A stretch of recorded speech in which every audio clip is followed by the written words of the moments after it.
Alright, isa na naman pong mapagpalang gabi sa ating lahat. Nandito po ulit tayo sa pag-aaral na salita ng Panginoon.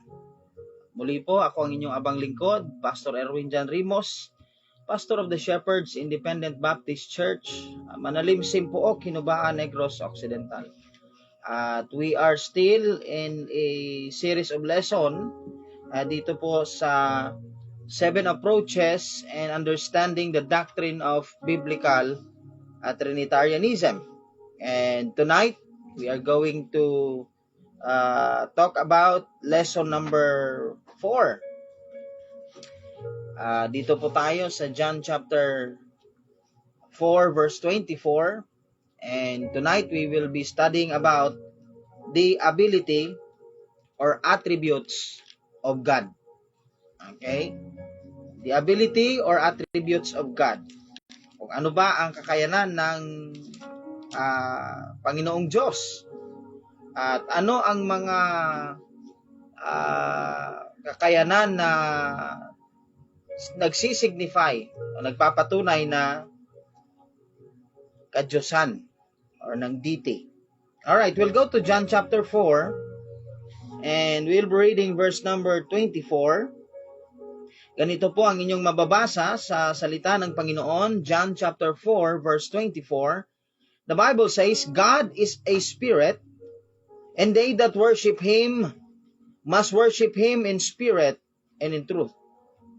Ang tunay na Diyos ay espirito, at siya na sumasamba sa Kanya sa pamamagitan ng spirit at katotohanan. Espiritu at katotohanan. We'll pray sa pagpapatuloy po natin. Dakilang Diyos, Amang Banal, kami po ay nagpapasalamat sa privilege na inyong ipinagkaloob sa amin. Muli na naman na kami, Panginoon, ay makapag-aral po ng inyong mga salita sa pamamagitan ng katalinuhan na ibibigay sa amin ng Diyos, Banal na Espiritu. Sa pangalan ng aming Panginoong Yesukristo, kami po ay lumalapit sa trono ng inyong biyaya upang ang aming pag-aaral, Panginoon, ay makatulong po sa lahat ng manunood, sa lahat ng magsasaliksik sa doctrine of biblical Trinitarianism. Alangin namin, Ama, na wala pong sagabal at wala pong hindi ka nais-nais na pumapagitna sa aming pag-aaral ngayong gabi, kundi ito po ay maging mapayapa at maging victorious na pag-aaral. Sa pangalan ng aming Panginoong Yesukristo, ito po ay aming samot dalangin. Amen and amen. Alright. Tuloy ho tayo mga kapatid, mga kaibigan, at mga pananampalataya dito po sa ating pag-aaral sa series of lesson patungkol po sa biblical Trinitarianism. Napakahalaga po na susubaybayan ninyo at susundan itong mga lessons na ito upang lahat po ng ating mga doubts, lahat ng mga questions natin ay masagot po sa pagtatapos ng pag-aaral na ito. We will have a lesson na sunod-sunod upang makuha po natin yung talagang pinaka-meaning po ng biblical Trinitarianism. So John chapter 4 verse 24, sabi po ng Bible, God is a spirit. Okay? So ibig sabihin nito ay the attributes of God. Ano ba ang Diyos? The nature of God. Ano ba ang kakayanan niya? Ano ang kaya niyang gawin? So, aralin po natin. Sabi po dyan, God is a spirit. Don't you know, mga kapatid, na meron pong tatlong spirit God in the Bible? Una ho tayo dito. Number 1, the three spirit God in the Bible. Okay, una po, ang Romans 8 verse 14 ay nagsasabi, for as many as were led by the Spirit of God, they are the sons of God. So dito po sa verse na ito ay makikita ninyo na mayroong binanggit na Spirit of God. With divinity po ito, mga kapatid. Capital S. Ibig sabihin, ito po ay ang banal na espiritu. Okay, the Spirit of God. Pangalawang tinawag po, or pangalawang Spirit God, ay nasa Romans 8 verse 9. Tingnan po ninyo ang pagkabanggit, mga kapatid. Sabi po niya, but ye are not in the flesh, but in the Spirit.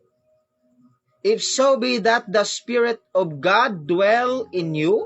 Tumutukoy po ito sa God the Holy Spirit. Now, if a man have not the Spirit of Christ. Tingnan po ninyo yung Spirit, ano po? Ang Spirit of Christ ay capital letter S po. At hindi po separate yung Spirit kay Christ na nangangahulugan na ang tinutukoy niya is yung God the Son in spirit form before Christ manifested in the flesh. Tingnan po ninyo ang talata.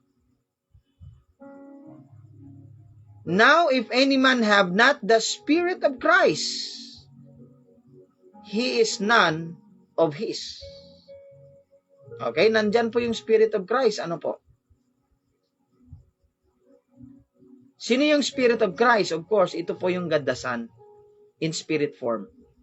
Let this mind be in you, which was also in Christ Jesus, who being in the form of God, form of a spirit, thought it not robbery to be equal with God. In the beginning was the Word, and the Word was with God. Siya po ay Diyos, and the Word was God. Meron pong spirit form ang Panginoong Hesukristo. Kaya ang tawag po dito, the Spirit of Christ. Philippians 1 verse 19, for I know that this shall turn to my salvation through your prayer and the supply of the Spirit of Christ, of Jesus Christ. The Spirit of Jesus Christ. At tatandaan po natin yung Spirit na binanggit, ito po ay with divinity. Ibig sabihin ay sinasamba, may deity, Diyos. Sino yun? Yun po ang God the Son. God manifested in the flesh.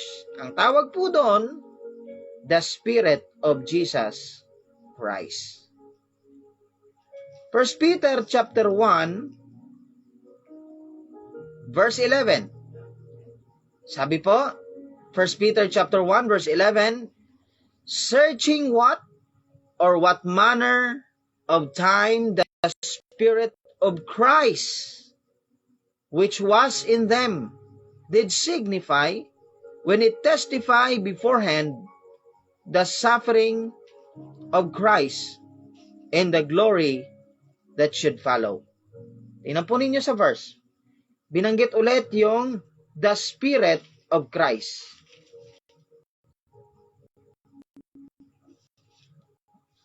Nang ibig sabihin, ito po ay tumutukoy sa spirit form ng Panginoong Hesukristo bago po siya nagkatawang tao. Galatians 4 verse 6, and because ye are sons, God hath sent forth the Spirit of His Son into your hearts, crying, Abba, Father. Okay? So, nabanggit ulit, mga kaibigan, yung Spirit of His Son. Okay? Sino yung Spirit of His Son? Of course, yun yung God the Son in spirit form. So, tatlo po. Yung tatlo na tinawag na Spirit God. Romans 8:11. But if the Spirit of Him that raised up Jesus from the dead dwell in you, He that raised up Christ from the dead shall quicken your mortal bodies by His Spirit that dwelleth in you. Ina po ninyo, ano po?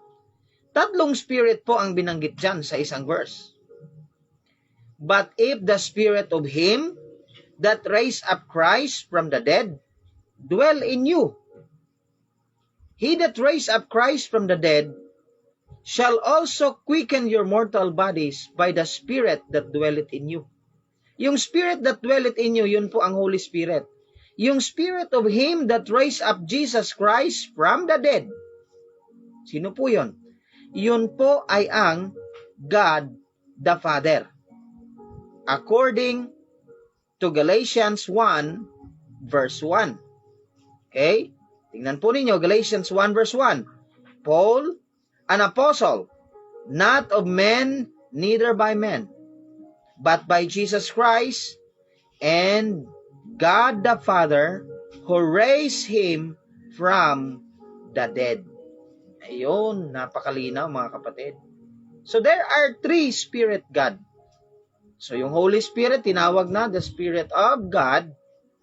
Si Jesus Christ ay God the Son ay tinawag na the Spirit of Jesus Christ. The Spirit of the Lord Jesus. Yung God the Father po ay tinawag na the Spirit of Him that raised up Christ from the dead. Tumutukoy yan sa God the Father na Spirit God. Okay? Pangalawa, the three holies. Okay? Tatlo po ang tinawag na holy. Kaya nga, pagdating sa Revelation, meron po doong holy, holy, holy. Lord God Almighty, which is, which was, and which is to come. Tatlo po ang holy. Okay? Sino yung tatlong ito? Of course, yung Holy Ghost. Acts 10:38, now God anointed Jesus of Nazareth with the Holy Ghost and with power, who went all about doing good and healing all that were oppressed of devil, for God was with him. So nabanggit po ang Holy Ghost. 1 John 2 verse 20, nabanggit naman ang Holy One, na tumutukoy po ito sa Panginoong Hesukristo. The Holy One of God, the Holy One of Israel, the Holy One of Jacob. Ito pa tumutukoy kay Jesus Christ. Luke chapter 4 verse 34, the Holy One of God, saying, let us alone, what we have do with thee, thou Jesus of Nazareth, thou art come to destroy us. I know thee, who art thou, the Holy One of God. Si Jesus Christ po ang pinag-uusapan. Ang Ama, tinawag din na Holy Father. John 17, verse 11. Now I am no more in the world, but these are in the world.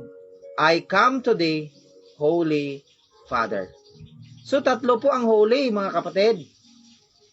Tatlo ang Spirit God. Hindi lang ho iisa.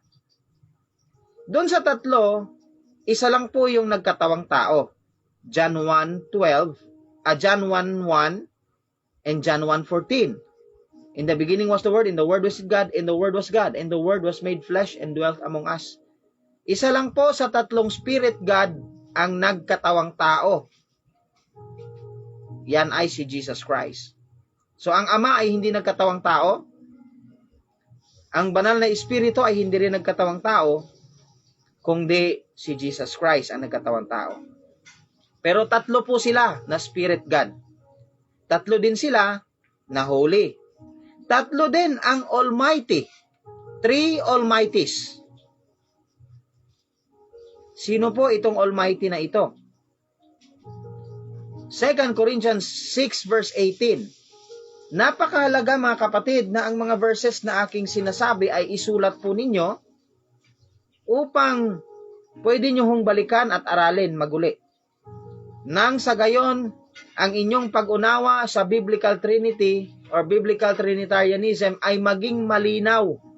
Kasi ang ending po ng lesson na ito ay ang tinatawag na the summary of God. Kung ang God ba ay mystery, ang Godhead ba ay mystery o hindi. O yun, para may abangan po kayo. Sa ending, hindi po mystery ang Diyos. God is not a mystery, gaya ng nakasulat sa mga libro. 2 Corinthians 6:18, babasahin ko po ang salita ng Panginoon. And will be a father unto you, and ye shall be my sons and daughters, saith the Lord Almighty. Sino po ang nagsasalita? Yun daw yung magiging father sa kanyang mga anak. Sino ito? Ito yung Father and Lord of our Lord Jesus Christ. Tingnan po ninyo. Tinawag siyang Almighty. Almighty. Verse 16, babasahin ko po para mayroon tayong background sa context po nito. And what agreement had the temple of God with idols? For ye are the temple of the living God. As God hath said, I will dwell in them and walk in them. I will be their God, and they shall be my people. Wherefore come out from among them, and be ye separate, saith the Lord, and touch not the unclean thing, and I will receive you. So, kung atin pong aaralin, ito po'y tumutukoy sa God the Father. Tinawag po na Almighty ang God the Father. Si Jesus Christ naman ay tinawag din na Almighty. Revelation 1 verse 8, sabi ni Jesus Christ, I am Alpha and Omega, the beginning and the ending, saith the Lord, which is, which was, and which is to come, the Almighty. Tingnan po ninyo, ano po? Kaya tamang-tama po talaga yung Biblical Trinitarianism. Tatlo po talaga itong Almighty. Tatlo ang Holy. Tatlo ang Spirit God. Revelation 4 verse 8. Nabanggit na po doon sa mga verses, no? Nung unang binasa natin, 2 verse, yung Father. Tsaka sumunod si Jesus Christ. Revelation 4 verse 8, ganito po ang inyong mababasa. And the four beasts had each of them 6 wings about him, and they were full of eyes within, and they rest not day and night, saying, Holy, capital letter H, Holy, Holy. Bakit po kaya capital letter H? Yung unang Holy. At small h naman yung ikalawa. Tapos yung ikatlo, small din. Okay? Sino po ang nilalagyan ng capital H lagi kapag siya ay isinulat at binanggit? Lagi po yan ang Holy Ghost. Okay? Sabi dyan doon sa tatlong holy. Okay, tatlo po na binanggit na holy. Sino yung tatlo kasing holy? Holy Father, Holy One, Holy Ghost. Kaya tama po itong tatlong ito. Ito daw tatlong holy na ito, Lord ito, God Almighty, which was, which, and is to come. Yan, medyo lilinaw po ng konti niyan yung inyong pananaw. So, tatlo po ang holy. Tatlo din ang Almighty. So, kung nabanggit na si Jesus Christ na Almighty, nabanggit na ang God the Father na Almighty, ay hindi naman pwede na si Lucifer ito. Of course, yung Almighty po na ito ay tutukoy na sa banal na Espiritu. Bakit? Kasi before creation, nandun na siya. Almighty siya. Diyos siya. He is God. Hindi lang kuryente ang banal na Espiritu. Okay? Kasi napakadelikado yung pananampalataya na ang banal na Espiritu ay kuryente lang. Ikaka-impyerno mo yan, kaibigan. Hindi kuryente ang banal na Espiritu. He can be grieved. Pwede siyang i-grieve. Nasasaktan siya, may feeling siya. Nagsasalita din siya. Of course, may damdamin siya. Eternal siya. Delikado ka kapag binlaspin mo siya. Sabi ni Jesus Christ, hindi ka mapapatawad dito sa mundong ito. At sa darating na buhay, hindi ka pwedeng patawarin. O kung hindi mapatawad, yung kasalanan mo, delikado ang iyong kaluluwa. Kaya pagsisihan mo na yan. Tanggapin mo na ang Holy Ghost ay Diyos. Siya ay Almighty. Ito na. 3 Alpha and Omega. 3 Alpha and Omega. The beginning and the end. Sino itong tatlong ito? Isaiah 44 verse 6. Thus saith the Lord, the King of Israel, and his Redeemer, the Lord of hosts. I am the first, and I am the last. Beside me, there is no God. Sino po ito?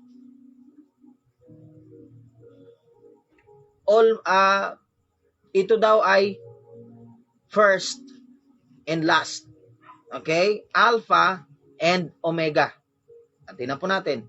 Thus saith the Lord. Ito po'y tumutukoy kay Jehovah or Yahweh, YHVH. The King of Israel. Sino yon? Yung Jehovah na King of Israel.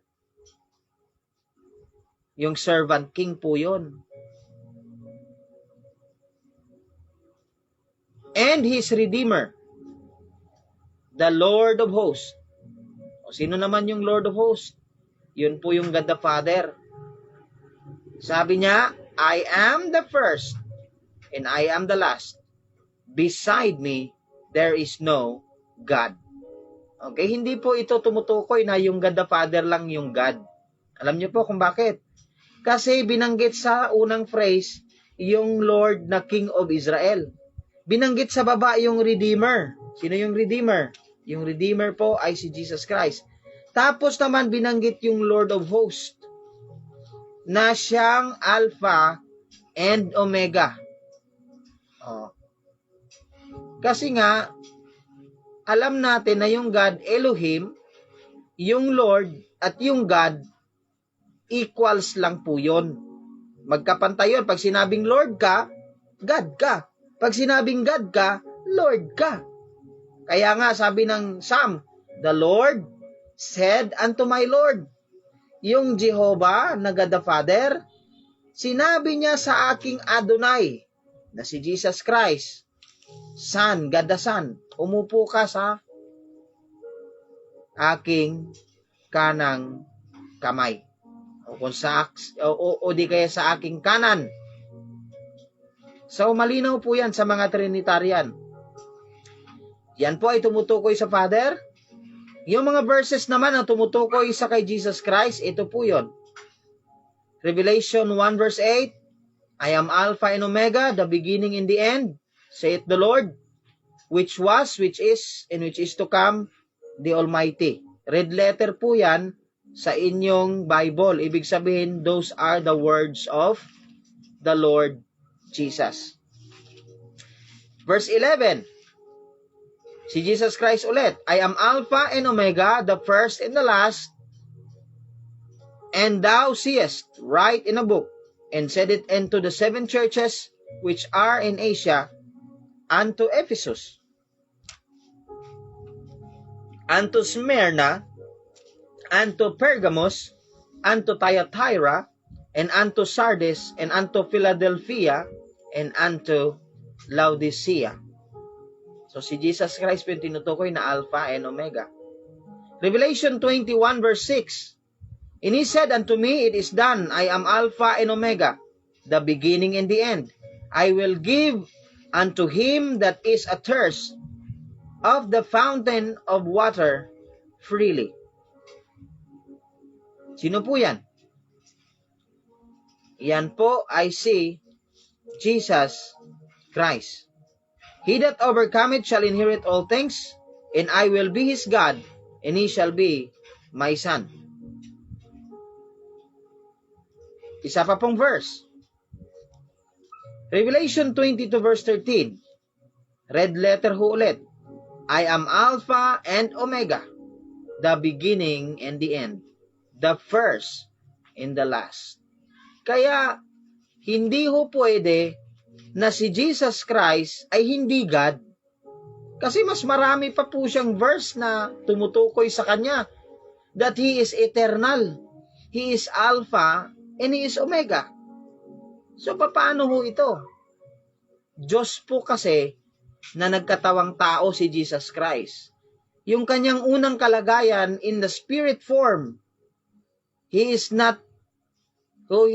did not rob His deity. Hindi niya ho ninakaw ang kanyang pagka-Diyos. Hindi ho siya ginawang Panginoon. Panginoon na ho siya before na siya ay nag-incarnate, mga kapatid. So kaya hindi pwede na tao lang si Jesus.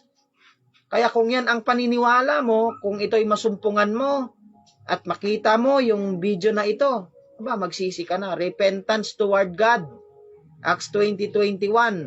Kung ang paniniwala mo sa Holy Ghost ay kuryente, ay magsisi ka. Eternal po ang Holy Spirit. Holy siya. Almighty siya. God siya.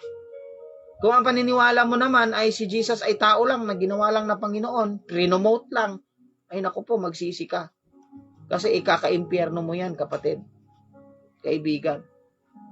Sino pa yung Alpha and Omega? Sabi ho rito, Hebrews 9:14, how much more shall the blood of Christ, who through the eternal Spirit offered Himself without spot to God, purge your conscience from dead works, and to serve the living God. Aba, Pastor, wala naman pong Alpha and Omega dyan. Wala naman pong beginning and ending, the first and the last.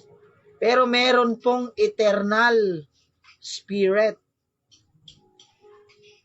na tumutukoy sa banal na Espiritu. Pag sinabing Alpha and Omega, simula at wakas, beginning and end. Pag sinabing beginning and end, eternal po ang ibig sabihin nun. Kaya ang Holy Spirit ay eternal, Alpha and Omega, which is, which was, and which is to come. Ibig sabihin, omnipresent. O, tingnan natin. Tatlo din ang omnipresent. 3, which is, which was, and which is to come. Okay, tingnan po natin. Revelation 1, verse 4 to 5. John to the 7 churches which are in Asia. I am reading Revelation 1, verse 4 to 5. Grace be unto you and peace from God, and peace from Him, which is, which was, and which is to come, and from the 7 spirits which are before His throne. Okay? Tingnan po ninyo ha. Bawat words, tingnan natin. Ganito kasi ang mag-aral ng salita ng Panginoon. Line upon line, precept upon precept, here a little, there a little. Word for word, verse by verse, context to context. Topic to topic. Ganun po ang pag-aaral ng biblical. So ito po ang pagkabanggit. Grace be unto you, and peace from Him, which is, which was, and which is to come. Sino yan? And from the 7 spirits, which are before His throne. Ginamit po yung end. Ibig sabihin, magkaiba yung which is, which was, and which is to come. Tapos ginamitan pa ng semicolon. Ganun po iintindihin ang mga verses. Huwag yung ratatat lang ho tayo ng ratatat sa mga sinasabi natin ni hindi natin alam yung grammar at saka punctuation. Ano po? So magkahiwalay yung 7 spirits. Ano po itong 7 spirits? With divinity po ito. Ibig sabihin mayroong 7 na Holy Spirit? Hindi ho. Itong 7 spirits, ito po ay tumutukoy sa sevenfold ministry of the Holy Spirit. Kasama na ang kanyang person. Ito po yung spirit of wisdom, spirit of knowledge, spirit of, nasa Isaiah po yan.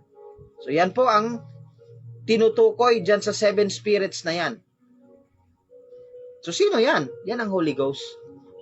Itong Holy Ghost daw na ito ay nasa harapan ng trono nung which is, which was, and which is to come. Sino yun? Alpha and Omega yon. Sino yung Alpha and Omega? Inaral natin nung kanina, 3, yung Alpha and Omega. Pwedeng God the Father, pwede din si Jesus Christ. Tuloy natin ang verse 5. And from Jesus Christ. Hindi pala ito si Jesus Christ kasi binanggit si Jesus Christ. And from Jesus Christ. Ito po'y tumutukoy sa unang which is, which was, and which is to come na Almighty, na Alpha and Omega, na Father. 3 na naman ulit. Kasi nga, later on, no, after ng actuality of God, aaralin na natin yung throne of God. Ayan, para makita na natin kung ilan yung trono sa langit para ma-excite kayo, mga kapatid. So, Trinity ang binanggit, which is, which was, and which is to come. Revelation 1 verse 8. Ito po ay tumutukoy lamang sa kay Jesus Christ. Alpha and Omega, the beginning and the ending, saith the Lord, which is, which was, and which is to come, the Almighty. Red letter po yan kasi tumutukoy yan kay Jesus Christ. Yung Holy Spirit, Pastor, nasa Revelation 4 verse 8 pa rin. Siya yung pangatlong holy na tinawag Lord God Almighty, which is, which was, and is to come.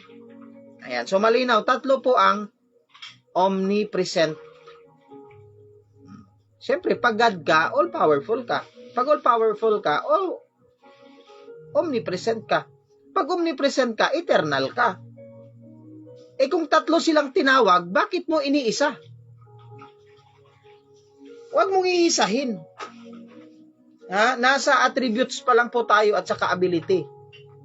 Ito kasi yung mga ginagamit nung iba para hindi pagpapaliwanag, para guluhin. No? Yung klarong-klaro na magkaiba yung Father, magkaiba yung Son, at magkaiba yung Holy Ghost sa baptism of Jesus Christ. Biruin mo, sasagutin nila, syempre God dyan.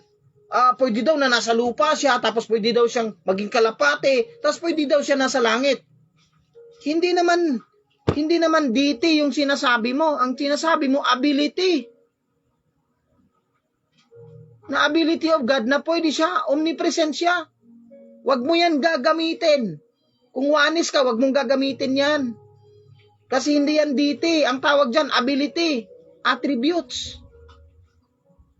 Nagmamagaling kasi kahit na Bible sisirain. Kahit na Bible tuturuan. Sobra na pong galing yan. Ito, attributes ito. Ilan yung omnipresent? 3. Hindi ho isa. 3 ho. The 3-1. Ano tong 3-1 na ito, Pastor? Individuality po ito nung nakaraang lesson natin. Yung 3-1. 3 silang tinawag na 1. Kaya wag mong gagamitin yung individuality para sabihin na monotheist ang Diyos, oneness ang Diyos, Unitarian o universal. Wag mong gamitin yan. Kasi alam na namin yan. 1 Corinthians 8:6. One God the Father, of whom all things and we in Him. One Lord Jesus Christ. Individuality ang tinutukoy. Isang God the Father, isang Lord Jesus. Dagdagan mo pa. 1 Corinthians 12 verse 13. By one Spirit, we are all baptized into one body. Sino yung one Spirit na yan? Yan ang Holy Spirit. Kaya 3 ang one. Kung iisa-isahin mo sila, one God the Father, one Lord Jesus Christ, one Spirit. Ilan lahat yon? One Father, one Lord Jesus Christ, one Spirit. 3. Sabi daw, kasi daw, elementary daw tayo, kaya ang ginawa natin, 1 plus 1 plus 1 equals 3. Sila raw, kasi matalino sila, doctorate na sila, mataas na yung pinag-aralan nila, ganito daw ginawa nila. 1 times 1 times 1 equals 1. Sinong may sabi sa'yo, nagagamitin mo yung multiplication para ipaliwanag ang Diyos? Saan mo yan makikita sa Bible? Na i-times mo. Wala kang makikitang ganyan. Palusot na lang yan ng mga magdi-deny sa Trinity. Imbis na aralin at tanggapin, tingnan nyo, konti na yung nanonood. Kasi nga, takot na sila manood eh. Baka makita nila totoo. 3 po yung tinawag na 1. Kapag binanggit sa Bible yung 1, okay? I-consider natin yung generality. Yung 1 ba na ito, tinutukoy ba ay Elohim? Ibig sabihin, general sila, 3 silang tinutukoy. Pangalawa, kung individuality, sino ang tinutukoy dito? Ang Father ba, ang Son o ang Holy Ghost? Ganun kaagad ang gagawin natin. Ano yung pangatlo, Pastor? Yung pangatlo, baka number nga. Nagbibilang. I-consider nyo yun. Kaya nga yung Bible, nilagyan ng word na 1, kasi ang word na 1 ay pwedeng maraming meaning. Pero kung number dyan, katulad nung ginawa sa ibang Bible, biruin nyo lahat ng number. Talagang number yung inilagay para ano? Para wala nang ibang ibig sabihin. Kamangmangan po yun.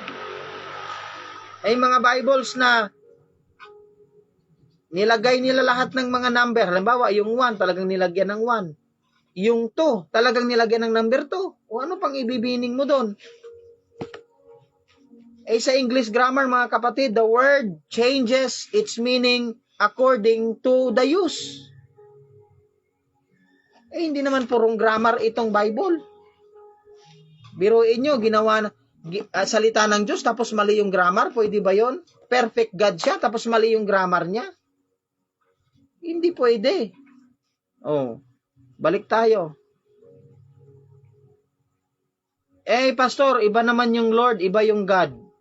Kasi one God the Father, tapos si Jesus Christ, hindi siya God, Lord lang siya. Baka mayroon na namang makaimbento ng ganyang reasoning. Ito ipapakita nyo sa kanya pag ganyan yung reasoning niya. Ganyan talaga pagka hindi nakaapak ng grade 1. Acts 4:24. And when they had heard that, they lifted up their voice to God with one accord and said, Lord, thou art God, which had made heaven and earth and sea and all that in them is. Kaya anong ibig sabihin nito? Pag sinabi ng Bible na ikaw ay Lord, capital L, small o, small r, small d, or Lord, capital L, capital O, capital R, capital D, ikaw ay God. Kapag sinabi na ikaw ay God, ikaw ay Lord. Kapag sinabi na Lord, ikaw ay God. Kapag sinabi na God, ikaw ay Lord. Lord equals God. God equals Lord. Ganun ang ibig sabihin. Ano po? Acts 4:24. Baka may lulusot pa dyan. The 3 seals of God. Ito, 3 din ang seal. Ang alam natin, we are sealed by the Holy Spirit. Alam nyo ba na ang Father ay nagsiseal din? At si Jesus Christ ay nagsiseal din? Kaya panoorin nyo yung mga susunod pa na lesson kasi malaki ang discovery na makikita nyo rito. At ang discovery na makikita nyo po rito sa pag-aaral na ito, wala sa Google. Wala rin sa libro. Nasa Bible. Kasi biblical nga biblical Trinitarianism, biblical study. Wag tayong magsabi na this is the biblical tapos galing sa komentary. Aminin mo kung galing kay Matthew Henry yan, aminin mo kung galing kay yan. Kung biblical, biblical. Kung biblical, verse ang mag-i-explain. Punta tayo. John 6:27. Labor not for the meat which perisheth, but for the meat which endureth unto everlasting life, which the Son of Man shall give unto you, for him hath God the Father sealed. Ayun. Yung binigyan daw ng eternal life, itong mga taong ito, sinabihan ni Jesus Christ na huwag kayong magpakapagod at ubusin ang inyong kakayanan sa mga bagay na nawawala. Bagkus sa mga bagay na hindi nawawala, that endureth unto everlasting life, na kung saan itong mga taong ito, na which the Son of Man shall give unto you, for him hath God the Father sealed. Ito daw ay ibibigay yung mga everlasting things. Ibig sabihin, sa kabilang buhay, mga rewards po ito, ibibigay doon sa tinatakan ng God the Father. O may tatak ang God the Father. Kaya huwag mo sabihin, special yung Holy Ghost kasi siya lang yung may tatak. No. Pantay-pantay po silang tatlo. Tatak ng banal na Espiritu. Now, of course, alam natin yan. Ephesians 1 verse 6. Ephesians 1 verse 6 ba? Ephesians 3:11. Okay, tingnan natin. Ephesians 3:11.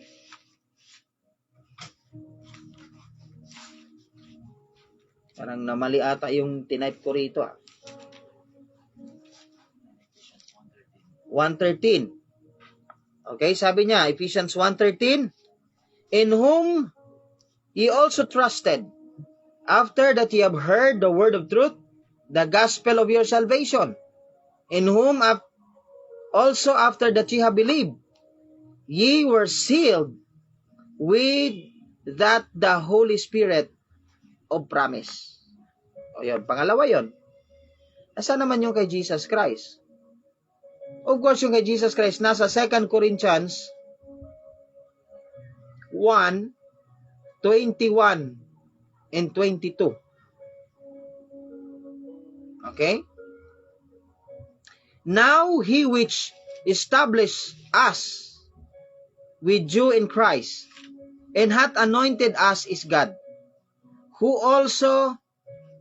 hath also sealed us, and hath given the earnest of the Spirit in our hearts. Sino po yung pinag-uusapan sa taas?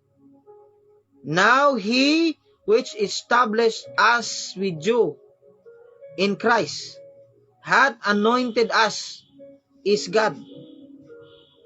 Si Christ na God. Ito daw yung nag-seal sa atin na ano? Sa pamamagitan ng Spirit na nasa atin. Nabanggit na yung Father na may seal. Nabanggit na yung Holy Spirit na may seal. Nabanggit rin si Jesus Christ na may seal. O, tatlo ang may seal. Malapit na po tayo magtapos. Ano po? The three that can be blasphemed. Okay, only God can be blasphemed. At tatlo ang pwedeng i-blaspheme. Ewan ko na lang kung lulusot pa yung mga wanis dito. At saka mga monotheists. Ano po? Matthew 21:31 to 32.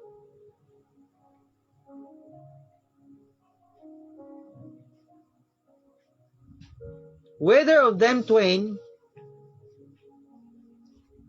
did the will of his Father? They say unto him, the first. Jesus said unto him, verily I say unto you, that the publican and the harlots go into the kingdom of God before you. 32. For John came unto you in the way of righteousness, and ye believe him not. But the publicans and harlots believe him. And ye, when ye sin, it repented not, afterwards that ye might believe him. Mali po yung verse nating binuksan. Disregard nyo po yun, mga kapatid. Punta tayo sa Mark 3:29. Inaanap ko po yung blasphemy of the Holy Ghost. At ito na. Verse 29, Mark chapter 3. But he that shall blaspheme against the Holy Ghost hath never forgiveness, but is in danger of eternal damnation. Kaya nakakatakot yung mga nagsasabing, ay hindi person ang Holy Ghost. Ay, hindi siya deity, hindi siya God. Siya yung power ng God. Kumbaga, siya yung power. Tapos, yung word daw na lumalabas sa bibig, yung word yun daw si Jesus Christ. Aba, kumanda ka. Kasi kung iba-blaspheme mo yung Holy Spirit, at sasabihin mo na hindi siya God, hindi siya person, you are in danger of eternal damnation. Wala kang langit na mapupuntahan. Si Jesus Christ po, John 8:24. I say therefore unto you, that ye shall die in your sins, for if ye believe not that I am he, ye shall die in your sins. Ano pong ibig sabihin ni Jesus Christ? Mamamatay kayo sa inyong mga kasalanan, bagkus kung hindi kayo maniniwala na ako si I am, mamamatay kayo sa inyong mga kasalanan. Sino yung I am na yan? Yang I am na yan ay ang Holy One of Israel. Sino yon? Si Jesus Christ. Yung I am the way, I am the door, I am the life. Kaya kapag blaspheme mo yan, siya ang may-ari ng eternal life. For the wages of sin is death, but the gift of God is eternal life through Jesus Christ our Lord. Kaya kung hindi ka dadaan sa Kanya, sa door, hindi ka dadaan sa way, hindi ka dadaan sa bread of life, ay hindi ka makakarating. Kaya wag mong i-blaspheme si Jesus Christ. Ang God the Father, pwede rin i-blaspheme. Ang God the Father po ay siyang sinasamba ng mga Judaizers, mga Judaism. The scribe and the Pharisees, the priests and the elders, talagang naniniwala sila. Kaso lang po, they are monotheist.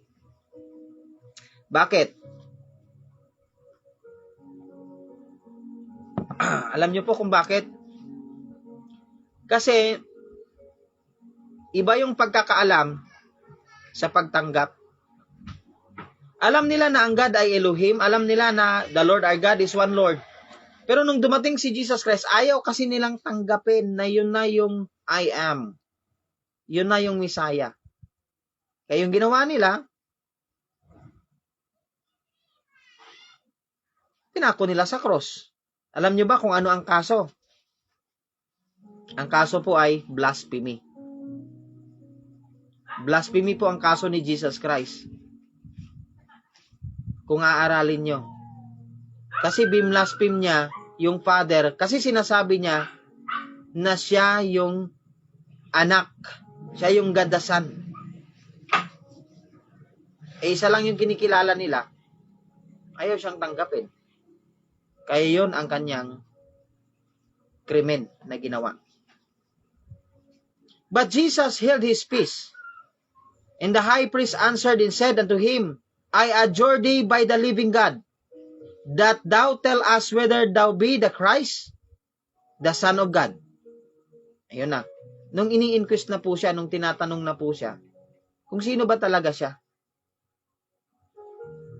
Hindi lang ho namatay ang ating Panginoong Jesucristo dahil sa ating mga kasalanan at sa kaligtasan. Namatay ang ating Panginoong Jesucristo dahil sa biblical Trinitarianism. Kasi lahat ng nakapaligid sa Kanya, puro lahat mga monotheist, oneness, Unitarian, Universal. Yun ang reality.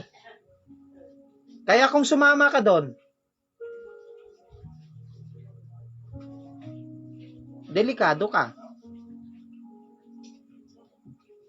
I am reading 64, Matthew 26. Jesus said unto him, Thou hast said, Nevertheless I say unto you, hereafter ye shall see the Son of Man, tumutukoy sa sarili niya, sitting on the right hand of the power, and coming in the clouds of heaven. Tingnan nyo, yung ginawa ng scribe, Pharisee at saka mga elders. Huwag kang maniwala sa mga Pharisee. Kahit na alam nila ang grammar, alam nila ang doctrine. Ganito na ngayon ang status ng mga kabaptisan. Alam nila, ayaw nilang tanggapin na Elohim, plural. Pero ayaw, hindi nila matanggap. Kaya ganito ang gagawin nila. Then the high priest rent his clothes, saying he had spoken blasphemy.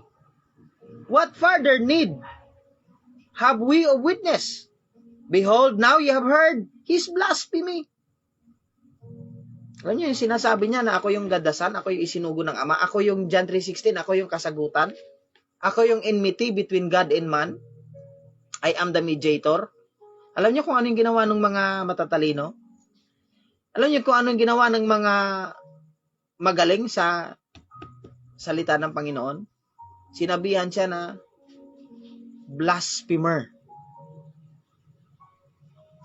Kasi binlaspheme niya daw yung God the Father.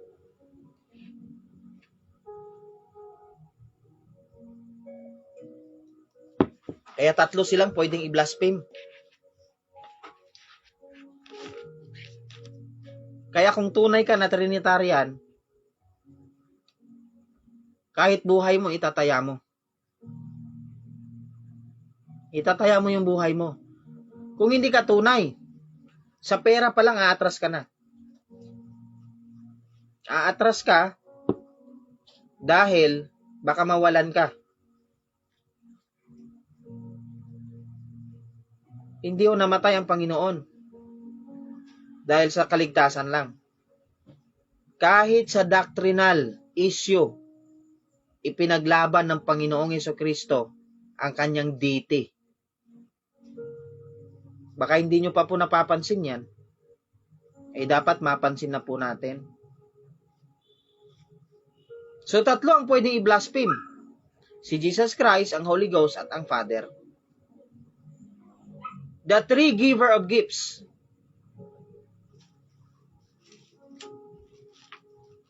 The three giver of gifts.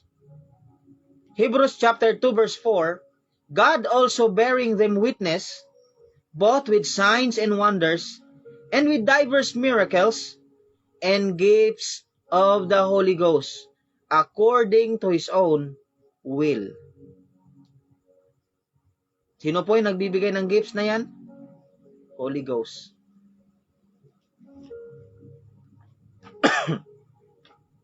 Pangalawang giver of gifts, Romans 6:23. The wages of sin is death, but the gift of God is eternal life through Jesus Christ, our Lord. Sino yung life? I am the way, the truth, and the life. Sino yung eternal life? Si Jesus Christ. Sino nagbibigay nun? Siya. Kapag tinanggap mo siya, bibigyan ka niya.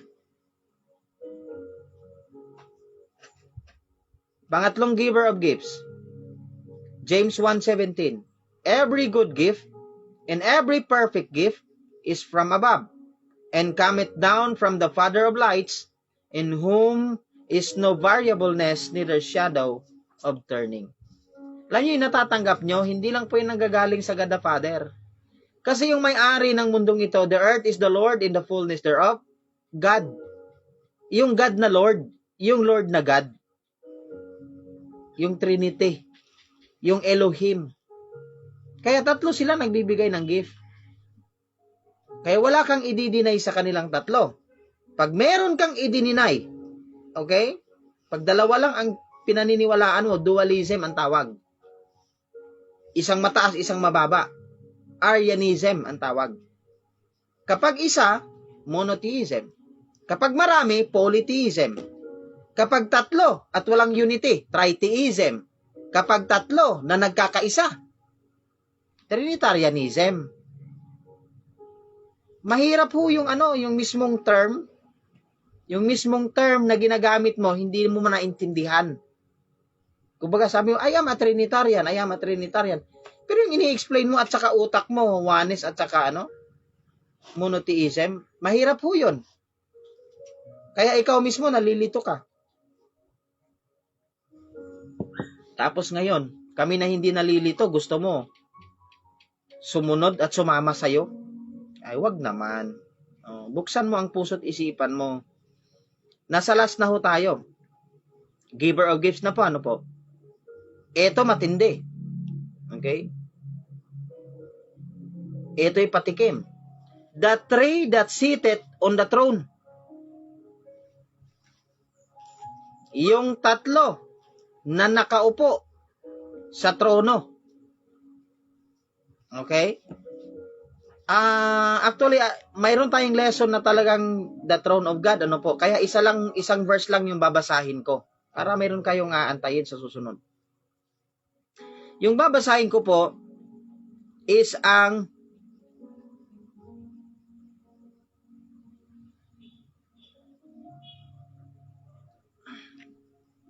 Revelation 7:17. Okay? At tapos lalagyan natin ito ng analogy, common sense kung baga, lalagyan natin ng common sense ito, iintindihin natin. Babasahin ko po. For the Lamb which is in the midst of the throne shall feed them and shall lead them unto living fountains of waters, and God shall wipe away all tears from their eyes. Gusto ko pong pansinin ninyo yung sinabi, for the Lamb which is in the midst of the throne. Okay? Yung lamb daw na si Jesus Christ, the Lamb of God, behold the Lamb of God which taketh away the sins of the world, nasa gitna raw ng throne. Paano ka papagitna kung iisa lang ang trono?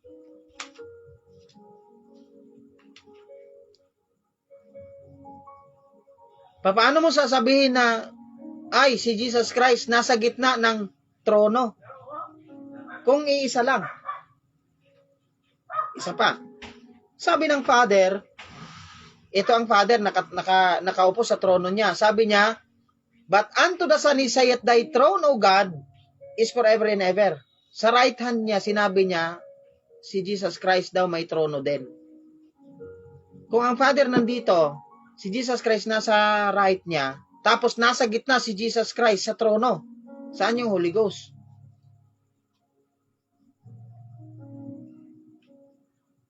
Kung nandito sa kaliwa yung Holy Ghost, wala sa gitna si Jesus Christ. So, dapat ang Holy Ghost nandun.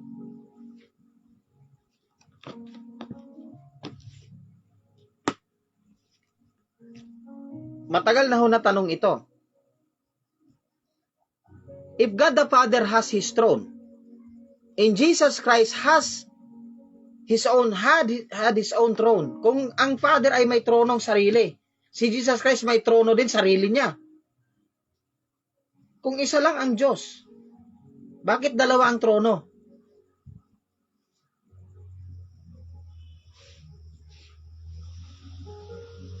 Huwag mo nang sasabihin ngayon sa akin that I am not here to teach. I am here to learn. I am here to teach tonight.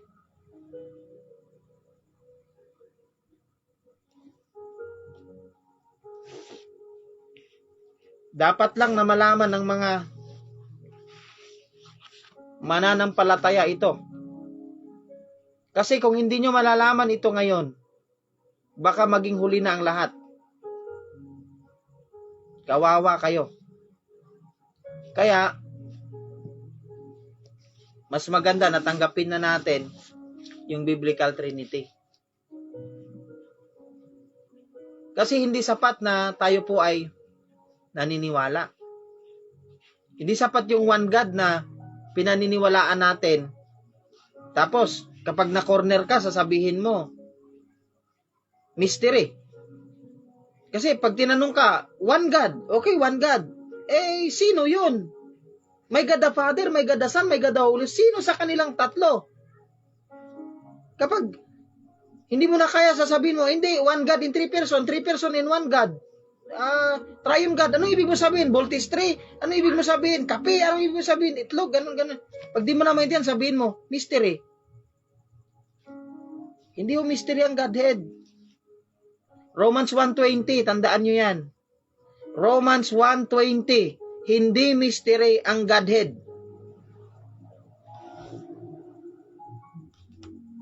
Kaya huwag kayong umasa sa libro. Aralin natin ang King James Bible.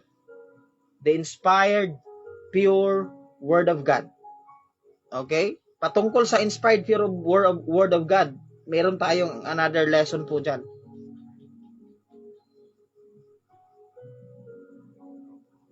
So nawa, tayo po ay nakaunawa, ano po mga kaibigan, mga kapatid. Bakit? Kasi, it's about time. It's about time na po na tumayo na tayo kung ano po yung tama. It's about time na tayo po ay kailangan maniguro sa mga kaluluwa natin. Kung hindi ka pa nakatanggap at hindi mo pa lubusang naintindihan, sumubaybay ka lang sa susunod pang mga lessons and hoping na ito po'y makatulong. We will respect whatever your stand about this. No, pero as much as possible, try to look at the lesson, try to read the verses. Huwag kayong aalis. Kung talagang persuade ka na, sinasabi mo na talagang tunay talaga at totoo talaga na na doctrine of God, na talagang biblical, na talagang hindi kayang itumba ng cross-examine, is monotheism, oneness o Unitarian, huwag kang umalis. Panoorin mo, tapusin mo, aralin mo. Para makita mo. At para maliwanagan ka. Kung ito man ay di mo matanggap, ay sana darating ang panahon na maging bukas ng isip mo at puso na tumanggap nito. Tayo po ay manalangin at magpasalamat tayo sa Panginoon. Ang next na lesson po natin ay the actuality of God. Ilalabas na natin yung galaw ng Panginoon from creation to eternity, kung kakayanin. So, ano yung saan sila? Ano yung galaw nila? Actuality. Okay, ang aralin natin. After the actuality is the throne of God. And then last is the summary of God. Okay, manalangin po tayo. Amang banal, dakilang Diyos, maraming salamat po sa gabing ito. Lord, I am no longer bound to these people. Sino man ang makapanood, makapakinig, at makatagpo ng lesson na ito in the future, ginawa na po ng inyong abang lingkod ang kanyang panawagan, ang kanyang part sa pag-share ng mga verses at lessons na ito. Kaya sino man ang makatagpo ng pag-aaral na ito, if he rejects, wala na po akong pananagutan. But Lord, I pray, when that time comes, sana Panginoon, banal na Espiritu, Diyos banal na Espiritu, hipuin po ninyo ang puso ng mga taong manunood nito at huwag ninyong patigasin. Maawa po kayo sa kanilang kaluluwa. Lord Jesus, salamat po sa inyong ginawa sa krus na kahit ang daming mga tao na ayaw maniwala sa inyo, those who are of your kind, the scribe, the Pharisees, the Sadducees, the elders, the ruler of the people, hindi sila naniwala. Pero sana, Panginoon, sa aming panahon, magligtas po kayo. Salamat po. Ngayong gabi, ibinabalik namin ang lahat ng papurit pasasalamat sa pangalan ng aming Panginoong Jesucristo. Amen and Amen. Maraming pong salamat mga kapatid sa inyong patuloy na pagsubaybay sa ating live broadcast, and I pray that it would be a help to you, and praying and hoping that we can have more lessons to tackle in this live broadcast. Ano po? May 3 pa ho tayong natitira, and then after this, we will be studying about the doctrine of hell and outer darkness, kasi ito ang pinaka pinaka trending na issue.